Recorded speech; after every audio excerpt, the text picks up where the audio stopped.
ઓમને આજે મજા નથી તો એને સવારમાં લાવ્યા છીએ હોસ્પિટલ. ત્યાં ફરીને આવ્યો, ત્યાંથી એને તાવ 5 દિવસ રહ્યો અને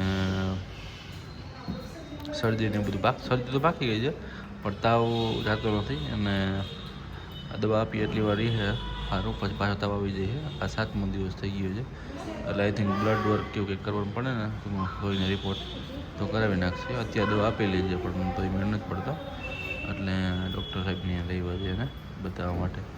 અહીંયા સાહેબનું દવાખાનું અહીંયા છે અને અહીંયાનું પ્લેગ્રાઉન્ડ જેવું છે તો ત્યાં અમને રમવું ગમે ઘડીક વાર જે વારો આવે ત્યાં સુધી.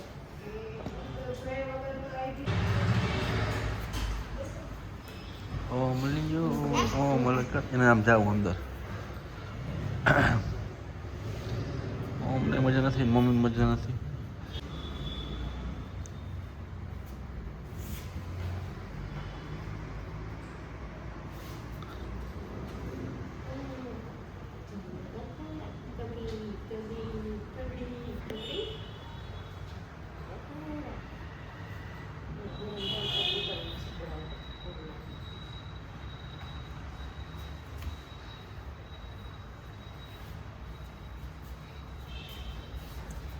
ચાલો તરત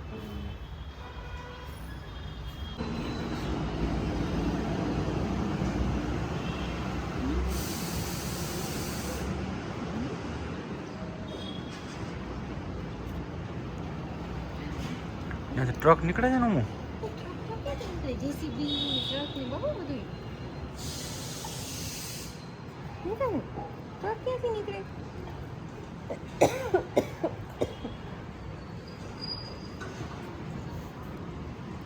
આજે ઓમનો ભાઈ આવ્યો છે. કા દીકુ? હાય સત્વ. આજે ઓમુનો મામાનો છોકલો. કોણ છે? હા, મામાને ખાવું છે. ઓમુને એની મામી છે ને એ બનાવીને લઈ આવી છે, કાવ્યા મામી.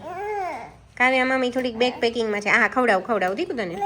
અને આ મામો જો ઓલવેઝ આમ જ બેઠો હોય.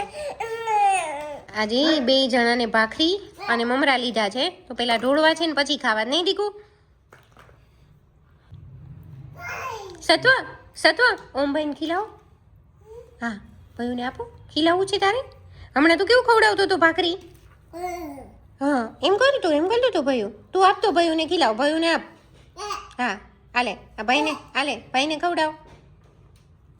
હા, ભાઈને ખવડાવ. આમ જો નજીક આવ દીકા, તને જો આપે ભયું.